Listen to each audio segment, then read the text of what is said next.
Oke, teman-teman sekalian, eh, kita kembali ke ini adalah materi yang terkait dengan ISO ya. Bentar, saya awali dari awal. Terkait dengan materi ini disampaikan oleh Sukovindo ya. Sukovindo itu adalah perusahaan yang bergerak di bidang sistem manajemen mutu. Ya, jadi dalam kami melaksanakan pelatihan auditor ISPO, salah satu materinya juga dari Sukovindo. Nah, bagaimana terkait dengan pedoman audit sistem manajemen berbasis ISO 19011-2018. Nah, ini nanti akan saya sampaikan bagaimana latar belakangnya, kemudian audit itu apa sih berdasarkan ISO, kemudian prinsip audit, kemudian program audit, kemudian pelaksanaan audit dan juga kompetensi serta evaluasi menjadi seorang auditor. Nah, kenapa materi ini saya sampaikan penting? Karena ketika nanti Anda sudah taruhlah lulus, kemudian bekerja di suatu perusahaan, khususnya kelapa sawit, maka Anda itu nanti menjadi seorang asisten gitu ya, dan kemudian asisten itu memanage suatu afdeling atau unit kebun, dan kebun itu ke depan akan certified Anda menjadi seorang internal auditor. Terlepas Anda mengikuti pelatihan ISPO atau tidak, maka Anda secara otomatis menjadi internal auditor di dalam perusahaan. Meskipun nanti ada orang-orang tertentu di komisi sustainability, baik di head office maupun di regional office, tetapi di sini para asisten juga menjadi bagian yang sangat penting di dalam menerapkan Indonesian Sustainable Palm Oil, sehingga terkait dengan sistem audit berbasis ISO menjadi hal yang penting. Nah, kenapa sistem audit berbasis ISO itu penting? Ya, penting dilakukan karena we create quality management system. Karena based on management system, begitu ya. Jadi kalau kita bicara perkebunan kelapa sawit pun yang sekarang sudah berbasis ISPO, tetapi di dalam teknik auditnya itu mengacu ke quality management system. Kenapa? Karena kita ada yang namanya sertifikasi. Ya, sertifikasi itu ya mengacu ke International Standard Organization. Ya, kalau di Indonesia ada SNI. Nah, ISPO mengacu dua-duanya, baik melalui ISO, kemudian juga melalui SNI. Nah, kenapa ini penting? Karena disiapkan oleh Project Komite. Jadi di dalam audit berbasis manajemen ISO ini dilakukan oleh Project Komite. Kemudian di ISO 19011 2018 ini menggantikan ISO 19011 perihal petunjuk untuk melakukan audit sistem manajemen mutu dan lingkungan. Nah, kalau kita bicara standar, standar itu selalu berubah. Ya, kadang ada penyempurnaan standar. Kalau yang terakhir ini yang masih dipakai 2018. Tapi suatu saat kalau diubah lagi, mungkin standarnya menjadi ISO 19011 2022 gitu ya. Nah, itu tergantung dari komite ISO di internasional. Dan Sukovindo adalah bagian dari perusahaan yang menyelenggarakan sistem sertifikasi berbasis ISO. Nah, kita kan sekarang sudah laboratorium sudah certified ISO, ya. Kemudian kebun, pabrik sudah certified ISO, lingkungan sudah certified ISO, bahkan LPP juga sudah ada ISO-nya. Ya, menyediakan panduan mengaudit sistem manajemen termasuk prinsip-prinsip di dalam mengaudit. Jadi ada prinsip-prinsip audit ini berdasarkan kode etik menjadi seorang auditor. Nah, karena mengacu standar internasional, maka auditor ISPO itu tidak boleh sembarangan. Artinya ada juga yang dia bilang, oh ini komplain, ini masuk, ini lulus. Ternyata ada hal-hal yang masih kurang. Jadi kode etik di dalam melakukan audit menjadi hal yang penting, ya.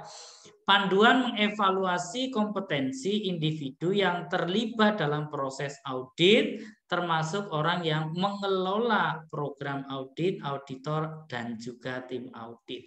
Ketika kita berbicara audit, maka audit itu bisa dikatakan independen, artinya based on external audit, ya. Nah, kemudian dapat diterapkan pada seluruh organisasi untuk melaksanakan audit internal atau audit eksternal, sistem manajemen atau mengelola program audit. Nah, di sini perlu kita klasifikasikan audit itu. Ada yang disebut internal audit, ada yang disebut eksternal audit. Ada juga yang disebut audit pihak pertama, pihak kedua, dan pihak ketiga. Ya. Yang disebut sebagai internal audit, audit menyediakan penyedia eksternal, audit pihak berkepentingan eksternal lainnya, audit. Nah, intinya adalah auditor internal, misalnya Anda di suatu perusahaan perkebunan kelapa sawit, ya, menjadi asisten kebun. Kemudian sebelum dilakukan sertifikasi ISPO, maka sebagai asisten kebun itu mengecek kembali, melakukan audit internal di kebunnya. Misalnya ada prinsip dan kriteria ISPO itu prinsip 1, prinsip 2, prinsip 3 sampai prinsip 7. Kemudian dilakukan audit, ya, dicek, ya, oleh dirinya sendiri apakah ini sudah sesuai belum, ini komplain sudah sesuai, mana yang masih belum, mana yang masih kurang, maka yang kurang kemudian dilengkapi dan kemudian diberikan perbaikan-perbaikan untuk mengupdate, ya, mengupdate kegiatan mengupdate beberapa aspek yang terkait dengan kekurangan-kekurangan di dalam memenuhi kriteria ISPO itu. Kemudian eksternal audit di sini adalah Anda sudah Anda berada di kebun, kemudian dari PT Sukovindo misalnya itu yang akan melakukan sertifikasi ISPO. Ya, oke, berdasarkan tinjauan dari internal audit, maka ini sudah oke semua, sudah ready to certified, kemudian diajukan sertifikasi kepada lembaga sertifikasi, misalnya Sukovindo. Nah, Sukovindo di sini adalah lembaga sertifikasi yang di situ ada tim auditor.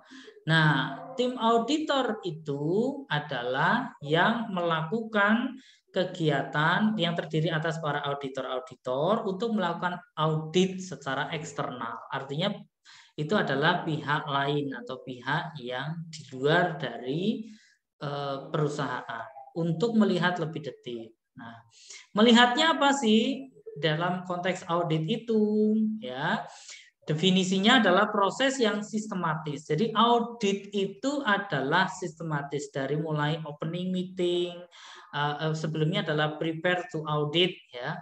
Apa-apa saja yang akan diaudit, kemudian data-datanya dilengkapi. Nah, kemudian ketika akan ada tinjauan lapangan melakukan audit, ada kegiatan tinjauan lapangan dengan proses audit yang sistematis dari mulai opening audit, tinjauan dokumen, tinjauan lapangan, observasi, wawancara, dan kemudian bisa diskusi di lapangan. Kemudian diakhiri closing meeting atau closing audit. Ini merupakan proses yang sistematis, independen, dan terdokumentasi untuk memperoleh bukti objektif dan mengevaluasinya secara objektif untuk menentukan sejauh mana kriteria audit itu dipenuhi. Ya, jadi ini berdasarkan ISO 9000/2015. Nah, dari konteks audit itu, karena ini berbasis sistem manajemen, ya, ya, berbasis ISO, ya, maka kita harus ada pengujian atau evaluasi yang sistematis. Jadi tidak berbelit-belit, ada SOP-nya. Ya, ada acuan atau kriteria untuk pelaksanaannya, kemudian memperoleh bukti-bukti dan mengevaluasinya sesuai dengan butir-butirnya, kemudian hasilnya suatu keputusan apakah bukti hasil audit itu sesuai menjadi acuan atau tidak. Misalnya kalau kita bicara kriteria ISPO gitu ya. Nah, di situ kan ada prinsip kriteria indikator ya. Nah, dari indikator apakah memenuhi atau tidak memenuhi. Nah, kalau tidak memenuhi ya dibilang tidak memenuhi, kalau memenuhi ya memenuhi. Nah, jadi itu ada acuannya, ada standarnya. Ya, standarnya adalah prinsip kriteria ISPO. Kemudian dasar mengauditnya adalah sistem manajemen audit berbasis ISO gitu ya. Ya. Nah, ini ada berbagai macam istilah di dalam sistem manajemen audit. Yang pertama adalah people. People-nya itu terdiri atas auditi. Auditi itu adalah perusahaan perkebunan yang akan dilakukan audit. Jadi auditi ya orang-orang yang ada di perusahaan ya, yang menjadi objek audit. Contohnya misalnya kalau di dalam konteks auditor ISPO yang akan diaudit siapa? Ya kebunnya. Kebun ada siapa aja? Ada manajer, ada askep, ada asisten kebun, ada mandor, para mandor karyawan, baik petugas semis maupun juga karyawan lain. Nah, itu adalah auditi, artinya orang yang akan menjadi objek audit, kegiatan audit ya. Kemudian auditor ya. Ini nanti kalau di ujian keluar loh ya. Auditor adalah orang yang melakukan kegiatan audit yang berasal dari perusahaan perkebunan yang disebut dengan auditor internal atau juga dari perusahaan lain yang disebut auditor eksternal. Kemudian tenaga ahli. Nah, di dalam konteks auditor ISPO atau audit lain itu ada tenaga ahli. Tenaga ahli itu adalah tenaga atau orang yang memang ahli atau expert di bidangnya. Untuk apa? Untuk bisa melakukan upaya perbaikan atau sebagai dewan pertimbangan. Misalnya contoh ada komplain terkait dengan lingkungan. Kemudian ini bagaimana kalau terjadi pencemaran begini. Nah, terus di situ ada tenaga ahli yang memang ahli di bidang lingkungan. Tim audit adalah satu kesatuan tim audit yang terdiri atas auditor-auditor. Pengamat, di dalam auditor juga ada pengamat yang mengamati jalannya proses audit dan hasil audit. Memandu, dan dalam proses auditor ISPO juga ada yang memandu. Melakukan menunjukkan lokasi-lokasinya yang akan diaudit, melakukan diskusi dengan para auditor maupun auditi, dan juga kompetensi ya. Itu adalah bagian dari kompetensi seorang audit.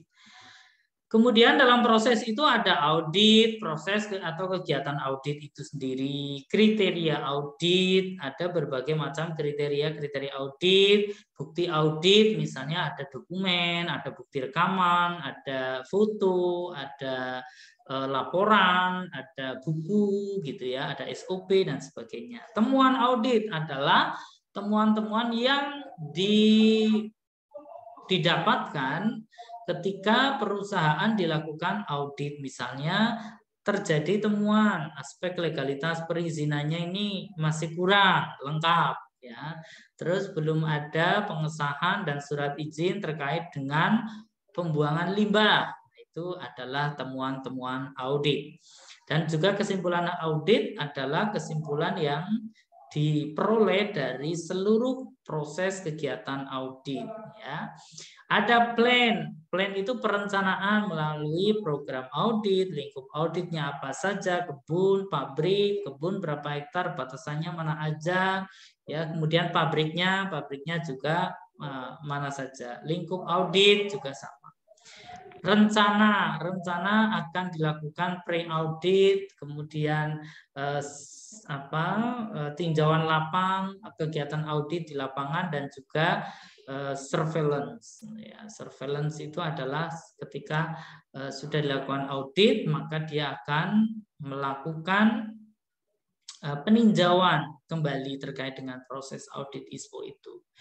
Kemudian outcome, ada sistem manajemen, ada risiko, ada kesesuaian, ada ketidaksesuaian. Artinya di dalam konteks audit ISPO ini ada sistem manajemen, kemudian risiko-risiko yang mungkin muncul, dan juga ketidaksesuaian. Istilah dan definisi itu adalah auditing, klien, auditor, tim audit, program, ya, risiko, rencana. Tadi saya sudah sampaikan gitu ya. Ini adalah definisinya. Prinsipnya adalah menjadi seorang auditor di dalam melakukan prinsip sistem manajemen berbasis ISO, kita harus profesional, ada kesungguhan dan ketepatan penilaian. Jadi tidak mencela-menceli, ya, harus integritas. Benar dikatakan benar, tidak benar dikatakan tidak benar. Ada kemudian konfidensial atau kerahasiaan. Jangan sampai hasil audit itu Anda bisa bilang kemana-mana, oh ini perusahaannya begini-begini. Nah, nanti kalau ketahuan LSM ya repot nanti ya. Jadi harus menjaga kerahasiaan. Independen, jadi tidak ada dasar, tidak ada keberpihakan atau tidak berpihak antara audit sama auditi, auditor sama auditi. Misalnya ke perusahaan, biar lulus dikasih amplop. Semangatnya apa? Semangatnya merah putih. Merah isinya putih amplopnya. Repot ya. Kalau auditor seperti itu ya bisa kacau, ini melanggar kode etik ya. Kalau semangatnya itu tadi merah putih ya. Merah isinya putih amplopnya ya.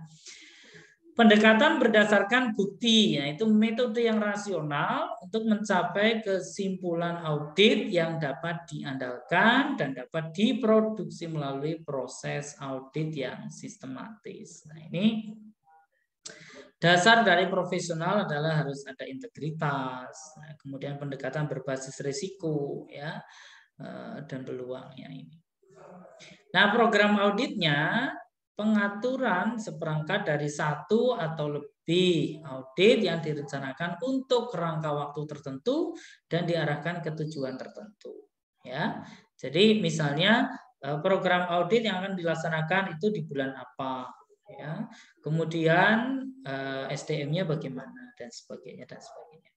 Program audit ISO 9001 2015 tahun 2018 ini harus dilakukan perencanaan yang terkait dengan proses atau kegiatan audit, ya. Nah, ini dari kegiatannya apa aja? Mungkin mengaudit gudang, mengaudit SDM, pembelian, produksi atau maintenance alat dan sebagainya. Pengelolaan program audit ini ya dapat mencakup pertimbangan audit dari satu atau lebih standar sistem manajemen atau persyaratan lainnya. Jadi tidak hanya satu sistem manajemen saja audit itu, ya, meskipun mengacunya adalah ISO, gitu ya. Tetapi di situ kalau kita bicara ISPO ya ada ISO, ada SNI, ada peraturan Menteri Pertanian maupun peraturan perundangan yang berlaku, kemudian SOP yang ada di perusahaan, kebijakan itu menjadi standar, ya, ya menjadi standar. Jadi tidak hanya satu standar, jadi banyak sekali standar-standar yang kemudian menjadi guidance dalam proses auditor ISPO. Kemudian didasarkan pada ukuran dan sifat dari audit organisasi yang diaudit, ya. Misalnya kalau perusahaan itu besar skalanya, ya. Kemudian kebunnya itu luas sekali. Nah, itu juga harus ada ukuran, sifat ya yang akan diaudit. Misalnya kebunnya itu terpencar-pencar, arealnya sulit dijangkau, ya. Harus perjalanan darat 10 jam. Nah, itu juga bagian dari audit plan, ya, fungsionalis, kompleksitas. Oh, ternyata kompleks sekali masalahnya. Di situ areal kebunnya terbentang, ada sungai, ada terjal sekali gitu ya, ada bukit, konturnya terjal, sulit dan sebagainya. Itu juga kompleksitas kegiatan audit itu. Kemudian ternyata di sana high risk, sangat berisiko. Kebunnya itu terdapat konflik sosial. Bisa-bisa kalau ke sana ada auditor ISPO yang kemudian nanti bisa ditangkap oleh masyarakat adat setempat. Nah, misalnya seperti itu. Ya. Nah, pengelolaan auditor program audit ini menetapkan sasaran program audit, menentukan dan mengevaluasi risiko, menetapkan program, melaksanakan, memantau dan sebagainya. Nah, ini siklusnya, ya. Memang ada berbagai macam alur dari mulai kegiatan itu dilakukan, ya. Kemudian meninjau dan memberi program audit, kemudian memantau, melaksanakan, memulai audit dan sebagainya. Nah, ini bagaimana penerapan plan, do, check, action dalam dokumen audit. Jadi namanya audit itu meskipun sudah direncanakan dari awal, ya, dari mulai bagaimana menetapkan sasaran program. Oh, ini mau melakukan audit apa aja yang diaudit, sasarannya apa? Misalnya kebun. Dan kebun sekian hektar, batasannya ini, petanya ini, berbatasan dengan wilayah ini, lokasi di sini. Kemudian ada juga pabrik yang akan diaudit, pabriknya luasnya sekian, kapasitasnya sekian, performance-nya begini gitu ya. Lokasinya di situ. Nah, itu ada perencanaan sasaran, ya. Kemudian menentukan dan mengevaluasi risiko dan peluang. Jadi bisa by diskusi melalui email, melalui Zoom meeting, kemudian melalui virtual dan sebagainya untuk bisa melakukan check and balance di awal sebelum ada program-program audit di lapangan. Jadi nanti berangkatnya ke sana berapa lama, butuh waktu perjalanan dari mulai udara, darat, mungkin ada harus pakai. Saya pernah ke suatu perusahaan yang memang sangat luar biasa. Jadi mulai dari naik pesawat di Kalimantan Barat gitu ya, terus kemudian perjalanan pertama pakai mobil bagus, kemudian di drop lagi pakai mobil yang untuk kebun gitu ya, baik pakai Strada maupun juga biasanya kan kita pakai Strada ya. Terus begitu Strada kita nyebrang Sungai Kapuas ya. Begitu nyebrang Sungai Kapuas nanti dioper lagi, naik lagi dan sampai berjam-jam di sana tidak ada sinyal, tidak ada makanan ya. Jadi susah keluar dari kebun, misalnya begitu. Jadi sangat-sangat remote ya, sangat remote area. Nah, ini juga perlu ada risiko-risiko ketika terjadi hal-hal yang tidak diinginkan. Misalnya banyak binatang buas gitu ya. Kemudian juga jauh dari peradaban dan sebagainya. Pengelolaan program audit di sini yang pertama melakukan penetapan sasaran program. Programnya harus ditetapkan sasaran program itu apa aja dengan konsisten dan arah strategi clean audit untuk mendukung kebijakan. Nah, ini contohnya adalah mengidentifikasi peluang perbaikan terhadap suatu sistem manajemen, mengevaluasi kemampuan auditi untuk menentukan konteksnya, mengevaluasi, menentukan risiko dan peluang, memenuhi seluruh persyaratan, ya, kepercayaan atas kemampuan penyediaan eksternal dan juga efektivitas sistem manajemen serta keselarasan sasaran sistem manajemen dengan arah yang strategis. Jadi ada sasaran-sasaran atau goals yang harus dirumuskan oleh tim auditor, ya. Yang kedua adalah menentukan dan mengevaluasi risiko dan peluang. Jadi sudah ada sasarannya, risikonya apa, peluangnya bagaimana, ya, harus diidentifikasi. Ya, misalnya kegagalan menetapkan sasaran, Ya, jumlah, durasi, lokasi. Oh, ternyata sudah direncanakan durasinya itu paling 4 hari selesai. Ternyata medannya sangat luar biasa. Naik turun, terus terjal, ada sungai, kemudian terjebak kalau hujan, tidak bisa jalan, mobilnya, begitu-begitu. Nah, itu adalah bagian dari risiko-risiko yang mungkin muncul, sehingga program audit yang tadinya 4 hari bisa menjadi seminggu atau bahkan 8 hari atau 2 kali lipatnya. Misalnya sumber daya. Oh, sumber dayanya yang tadinya ada cukup 4 tim audit, yang satu mengaudit sistem legalitas, yang satu produktivitas, yang satu lingkungan, yang satu sosial. Oh, ternyata medannya sangat luar biasa. Kemudian objeknya juga sangat sulit, sehingga dengan tim yang ada itu tidak mencukupi, ya. Nah, itu tidak efektif proses komunikasi misalnya. Oh, ternyata di sana sama sekali tidak ada sinyal dan listrik pun tidak ada, sehingga kalau malam mesti pakai genset. Itu juga bagian dari kegiatan-kegiatan yang ada di lapangan.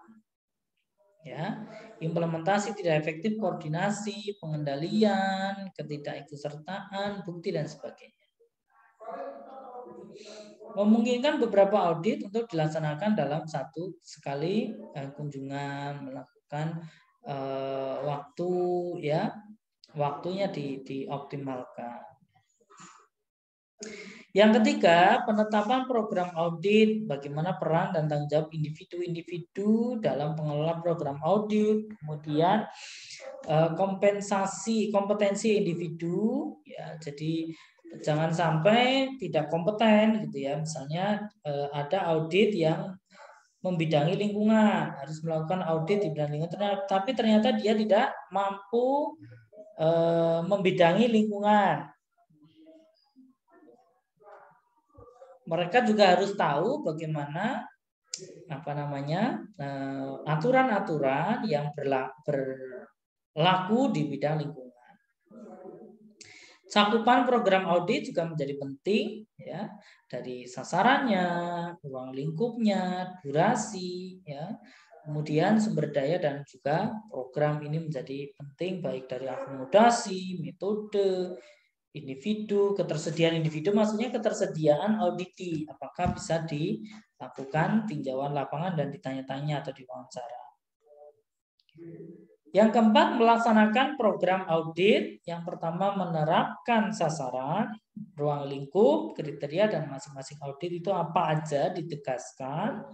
Kemudian memilih dan menentukan metode audit, memilih anggota tim audit, memberikan tanggung jawab untuk masing-masing audit kepada ketua tim audit, mengelola dan memelihara catatan program audit. Ini menjadi penting juga. Yang kelima, memantau program audit dengan memantau dengan cara evaluasi terhadap apakah jadwal terpenuhi, kinerja anggota tim audit, termasuk ketua tim dan ahli, ya, kemampuan tim auditnya itu seperti apa, umpan balik atau faktor-faktor yang menunjukkan perlu adanya mengubah program audit itu adalah tingkat efektivitas, temuan, ruang lingkup, ya, perubahan standar, jumlah dan kondisi penyedia eksternal. Yang keenam adalah bagaimana meninjau dan memperbaiki program audit. Ya. Hasil dan tren dari pemantauan audit, kesesuaian, kebutuhan, catatan, metode mengaudit internal, ya, metode alternatif, dan juga masalah kerahasiaan. Jadi intinya bagaimana meninjau dan memperbaiki program audit itu bisa saja apa yang sudah kita rencanakan tidak sesuai dengan kondisi lapangan, sehingga perlu perbaikan. Ya. Bisa saja apa-apa yang sudah direncanakan, sudah dilaksanakan, tidak bisa jalan karena cuaca, karena ekstrim, karena berbagai macam keterbatasan, ya, bisa saja tidak bisa dilakukan. Nah, metodenya ini adalah dilakukan di lapangan atau on-site audit. Kalau kita melakukan di lapangan, ya kita harus berinteraksi dengan auditinya. Dengan apa? Melakukan wawancara, daftar periksa, kuesioner, kemudian observasi, cek lapangan, ya. Nah, kemudian ini kalau berinteraksi. Kalau tidak berinteraksi, ya kita meninjau dokumen, menganalisis data, kemudian minta data-data, melakukan observasi, berarti bisa saja cek langsung di lapangan tanpa adanya orang tersebut. Karena kalau orang, misalnya asisten, didatengin audit itu dibaik-baikin atau ditunjukkan kebun yang paling baik biasanya. Oh ini Pak kebun yang akan diaudit, padahal cuma di pinggir-pinggir, dalamnya itu jelek semua. Misalnya gitu kan, biasa kan. Kamu ada kunjungan dari LPP Pak Unio, dibaik-baikin tuh kebunnya. Nah makanya kalau melakukan audit on-site itu kadang-kadang dilakukan tanpa interaksi. Jadi bisa saja dia berangkat sendiri atau ditemenin mandornya. Kalau ditemenin manajernya ya ditunjukkan yang baik-baik aja. Ya. Kunjungan lapangan, daftar periksa, kemudian bisa ngambil contoh. Nanti ketemuan Pak di blok ini kok kebunnya begini jelek sekali. Nah ini gimana? Gitu ya. Nah itu. Jadi kalau Anda pun nanti jadi SPI melakukan tindakan audit, ya tidak selalu harus ditemani. Karena saya pernah melakukan audit di suatu perusahaan, ya kalau sama manajer, askep, asistennya ya tunjukkan yang baik-baik. Tapi begitu kita berangkat sendiri, ditunjukkan sama mandornya, ya ketahuan yang jelek-jelek. Gitu ya. Dan itu jadi masukan kepada para manajer dan juga asisten kepala. Nah, di era pandemi kemarin, ini karena banyak kebijakan yang tidak boleh menerima tamu ke perusahaan, takutnya tertular virus corona dan sebagainya, maka ada yang namanya remote audit atau audit jarak jauh. Dengan metode apa? Ya biasanya melakukan wawancara, daftar periksa, sama ya. Nah, kemudian kalau tanpa ini juga dengan tinjauan dokumen, mengirim file, dokumen-dokumen. Jadi dokumennya minta, oh saya pengen dokumen SOP, dokumen laporan kinerja kebun, dokumen terkait dengan laporan perizinan peta kebun, kemudian yang terkait dengan jumlah gaji dan sebagainya. Gaji karyawan ya, nanti kan apakah sesuai UMR atau tidak kan jadi identifikasi. Nah kemudian telah dilakukan melalui surveillance dan mempertimbangkan penelitian hukum dan sosial ya, dan juga menganalisis data. Nah kegiatan audit lapangan ini dilaksanakan di lapangan ya, dan juga bisa secara jarak jauh ya, melibatkan itu. Nah, kemudian bagaimana memilih anggota tim audit? Tim audit internal sebaiknya ditentukan oleh manajemen. Memenuhi kompetensi yang telah ditetapkan. Jadi tim internal audit, misalnya kalau di perusahaan, ada biasanya ditunjuk oleh manajernya. Oke, yang jadi tim internal audit, askepnya ini, pimpinannya, kemudian asistennya ini, mandornya ini, gitu ya. Jadi menjadi tim audit internal. Ya. Nah, kemudian tim audit ini mampu dalam hal apa saja, punya ilmu pengetahuan. Makanya banyak perusahaan-perusahaan yang untuk update ilmu ikut pelatihan dengan saya. Jadi di besok tanggal 7 Februari juga ada pelatihan auditor ISPO juga. Saya sudah melatih lebih dari 1.500 auditor ISPO di seluruh Indonesia. Ya. Itu besok angkatan ke-29. Nah, pertimbangan dalam memilih tim adalah kompetensi auditor. Makanya di samping mereka punya kompetensi ini, mereka juga mempunyai kompetensi yang terkait dengan kompetensi auditor. Ya, ada tingkat kerumitan persyaratannya. Kemudian untuk tinjauan audit tertentu tidak terdapat auditor yang mempunyai kompetensi teknis. Jadi ada kompetensi-kompetensi yang sifatnya saling melengkapi. Ada yang si A punya kompetensi teknis, si B tidak punya, jadi saling melengkapi. Nah, itu keterampilan, ada kemampuan untuk mengorganisasikan diri, memelihara kemandirian, dan sebagainya. Nah, kompetensi auditor ISPO ini ada yang terkait dengan knowledge, skill, dan juga attitude. atau sikap moral. Nah, keterampilan dalam pengetahuan yang spesifik, keterampilan dalam pengetahuan juga yang spesifik dan meliputi apa aja, pendidikan. Misalnya kita untuk auditor ISPO disyaratkan pendidikan minimal D3, pengalaman kerja minimal 2 tahun. Telah lulus training auditor ISPO, telah melakukan pengalaman melakukan audit, ya. Nah, di dalam audit itu juga ada ketua tim, ada komposisi audit, metode, dan sebagainya, ya.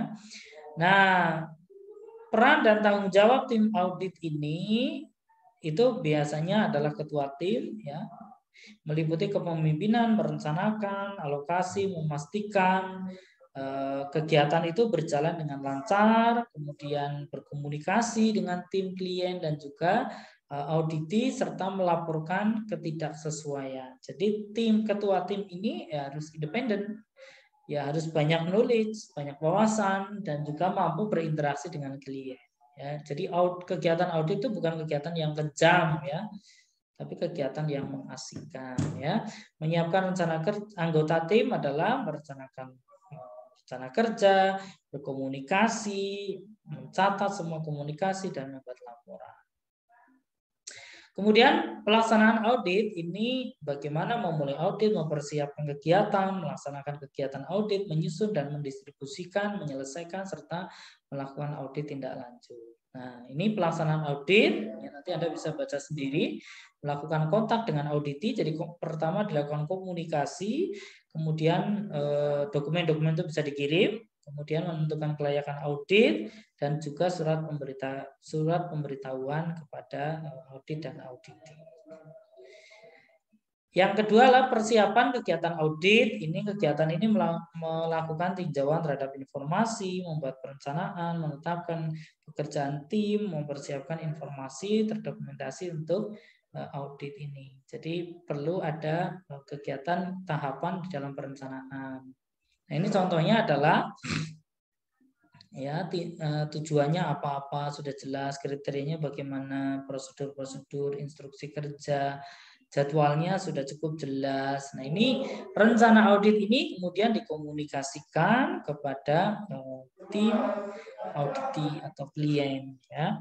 Ini waktunya kapan, bagiannya apa. Bagian itu adalah yang akan ditemui. Oh, bagian manajemen, berarti ketemu manajer, BOD dan sebagainya. Ketemu bagian R&D, kemudian bagian SDM dan sebagainya, ya. Kemudian ada juga daftar periksa audit atau checklist audit. Jadi dalam audit itu sudah ada checklist yang kemudian dipenuhi. Pertama dibuat. Nah, kemudian contoh isi checklist ini apa aja, sasarannya akan diaudit, action plan-nya, bagian A, bagaimana alurnya dan sebagainya. Kemudian bagaimana parameter lingkungan kerja. Nah, itu adalah berbagai macam checklist yang dibuat berdasarkan prinsip dan kriteria atau acuan audit. Kalau melakukan ISPO ya acuannya adalah prinsip dan kriteria ISPO. Nah, ini contohnya adalah checklist bagian pengadaan. Meliputi apa saja? Ada pembelian. Pertanyaannya sudah disusun. Apakah telah menetapkan kriteria untuk pembelian penyedia jasa eksternal? Oke, sudah. Apa? Ada SOP-nya, SOP pembelian. Klausal keberapa? 8.4. Buktinya apa? Ya, hasil audit apa? Sesuai, tidak sesuai. Pelaksanaan audit adalah selanjutnya melaksanakan aktivitas audit. Kegiatan audit di lapangan dilakukan dengan pertemuan, tinjauan, komunikasi selama audit, penugasan di pendampingan, pengumpulan, membuat laporan teman dan sebagainya. Jadi mulai perkenalan, tinjauan audit, agenda, menyampaikan agenda, kriteria audit, metode audit, kemudian kategori dan lain sebagainya.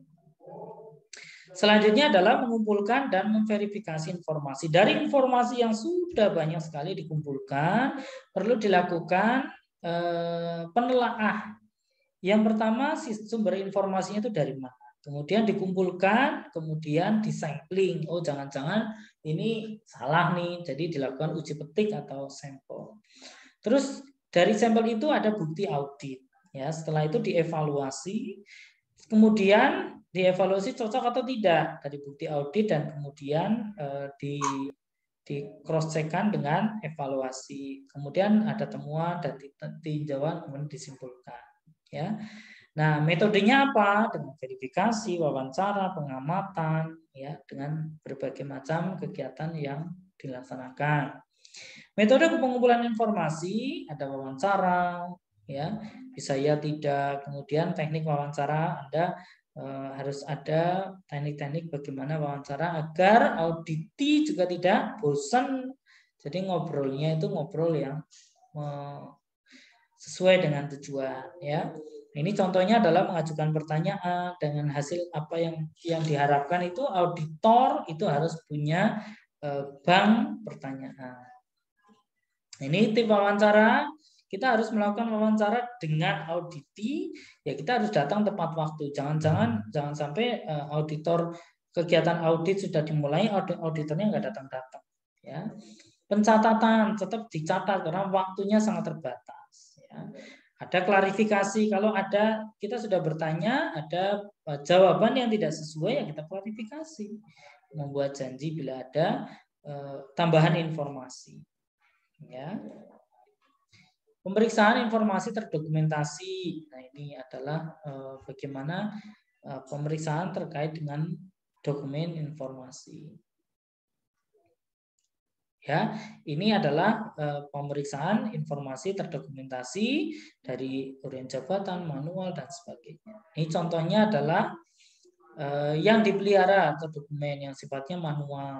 Ini panduan-panduannya, manual book, ya, itu juga bagian dari temuan. Teknik pemeriksaan informasi terdokumentasi ini contohnya adalah prosedur dan IK. Peta proses, manual-manual, referensi, daftar-daftar. Nah, pelaksanaan audit disimpan, rekaman catatannya itu juga disimpan. Kemudian informasi terdokumentasi yang disimpan dengan contoh-contoh rekaman. Misalnya kalau Anda rapat, ada risalah rapat, daftar hadir. Kemudian misalnya catatan kompetensi karyawan, misalnya karyawan itu dilakukan pengembangan atau training atau tidak, ya, dan sebagainya dan sebagainya. Teknik pemeriksaan informasi terdokumentasi yang disimpan dalam catatan atau rekaman ini juga penting, ada dokumentasi terkait rekaman. Kemudian pengamatan, ya. Pengamatan fasilitas, ada bahan baku, tata letak penyimpangan, housekeeping, dan juga penanganan produk dan situs inspeksi. Ada alat ukurnya, ada tanda dan labelnya, keselamatan kerja dan sebagainya. Nah, ini tips tambahan saat pengumpulan informasi. Jadi informasi begitu banyak. Ada komentar, kesesuaian, observasi dan lain. Jadi kadang-kadang apa yang kita itu lihat benar belum tentu benar, ya. Tetap harus di cross check kebenarannya. Pelaksanaan audit, melaksanakan aktivitas audit banyak sekali, nanti Anda bisa baca sendiri. Kemudian melaksanakan aktivitas audit dari melakukan kesesuaian, observasi, ketidaksesuaian, dan pelaksanaan audit ini, ya. Nah, pelaksanaan audit ketika Anda menemukan ketidaksesuaian, harus Anda ada bukti penulisan ketidaksesuaian. Jadi ada dasarnya, tidak kebunnya tidak bagus, tidak sesuai, ya tidak begitu. Berdasarkan temuan audit, maka pelaksanaan kegiatan pembibitan tidak sesuai dengan SOP. SOP-nya berdasarkan SOP nomor sekian, sekian tahun sekian, bahwa setelah dilakukan nursery, setelah umur sekian harus ditanam. Tapi dalam pertemuan di lapangan terjadi bibit yang sudah sangat tua, tidak ditanam. Kemudian berdasarkan SOP pembibitan dilakukan, berdasarkan pemupukannya begini-begini, tapi faktanya tidak dilakukan pemupukan karena mungkin keterbatasan dana atau lain-lain. Berdasarkan SOP sebaiknya dilakukan pembuatan tapak kuda di areal miring sekian persen, tapi ternyata tidak. Nah, gitu-gitu.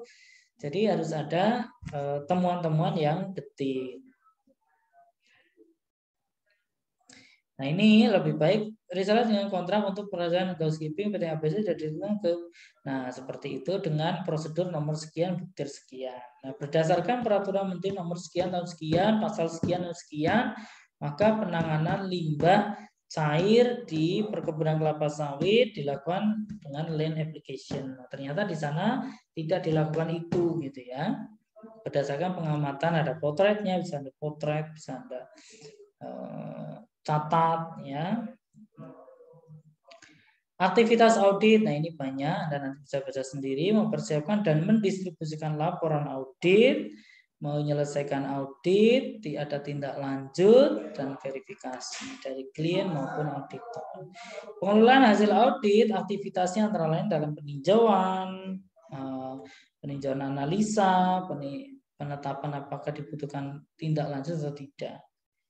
Pengelolaan rekaman atau catatan audit, nah ini perlu dicatat dari program, ya, dari kaitan antara audit seperti audit plan dan sebagainya, manajemen auditnya, kemudian terkait dengan suasana seperti terkait dengan seleksi, penetapan tim auditor dan sebagainya. Ini penetapannya. Untuk auditor sertifikasi, pendidikannya apa dan sebagainya, ya. Metode, asal sasaran dan contoh. Oke, baik teman-teman sekalian, karena waktunya sampai jam 10 kalau nggak salah ya. Oke, baik. Ada pertanyaan?